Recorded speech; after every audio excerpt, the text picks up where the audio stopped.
Thank you very much. Good morning. I had a question regarding the medical indemnity fund. If you could provide some answers. As you know, this fund provides funding for healthcare expenses associated with birth-related neurological injuries and reduced medical malpractice insurance costs for hospitals and OB providers. Last year's budget provided $52 million for the program, which was level with previous years. However, shortly after the budget was passed, enrollment in the MIF was suspended after the fund's estimated liabilities were found to exceed 80% of its assets. Enrollment was reopened following the infusion of an additional $58 million in state funding, bringing last year's total MIF appropriation to $110. I raise this because the executive's budget only appropriates $52 million once again, and DOB has signaled that MIF will again reach that 80% circuit breaker this year. And so, compared to last year, my question is, have there been any changes to the program or its financial status which renders additional investments, such as last year's $58 million, unnecessary?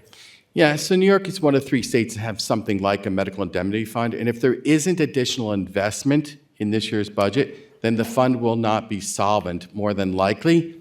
So what we need to do is work together to collaborate and find solutions. We have ideas. If you have ideas, we'd love to hear them. There's a lot of things I think we can do to make the fund solvent. One is just simply invest more money, but I do think there's other strategies we could explore together that I think would be helpful, engage stakeholders, so we can really have a sustainable plan for the long run. When you look at how many people are in the fund and how many people are coming into the fund, you look at the asset to liability issue. I am obligated by law to close to enrollment once it gets over 80%.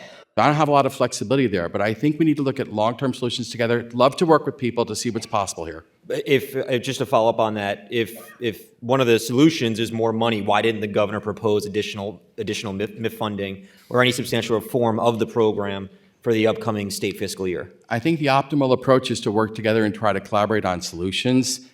I think adding money is a possibility, but I think there's things we could do together that would make the MIF long-term sustainable, because just adding money this year doesn't change us for future years and future years and future years. Was there any meaningful reforms proposed in the executive budget dealing with MIF? So one of the things we've learned is that you don't love policy proposals in the budget, my friend. And I'm trying to be a little honest with you about this. We'd love to offer you the ideas, but we're waiting for folks to say, do you want to sit down and talk about it? Because if you're not interested in sitting and talk about it, I respect it, understood. But that means that we're just going to run into the same problem year after year. I think we need to look at meaningful reforms we can do together. I think there's low-hanging fruit we could do together. I really do. But I'd love to sit down with people and have a conversation.